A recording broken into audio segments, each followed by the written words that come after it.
Bulinaw, nagluto mo ganyan. So ayan na, natapos na natin yung ating Bard, bulinaw!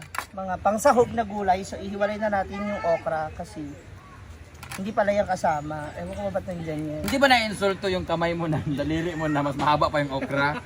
Kung ako okra ay lady finger, what happened to your finger? Ang tawag kasi dyan, kaya ko nga siya natin sa gitna para lumamang ako ng onte. Eh, mahaba pa rin eh, kahit putol na oh. Awa ko yung ha. Ano ikaw na nagiwa siya, may hawak siyang itak.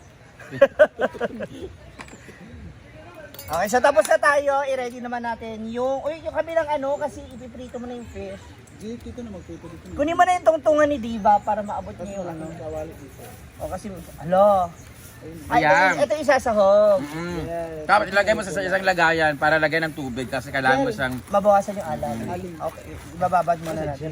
Jela di ay. Jela mo siya. So, alagyan daw muna natin siya ng tubig. Ibabad muna natin para malesen yung alat. Ang patungan di ay. Diyan ka lang sa kabila, Diva, para maiprito na ba yung fish? Oy, ma'am, si ipahi mo na ito tumata sa likido sa itong ricer na to. Yun nga. Mata sa Yung likido, boys.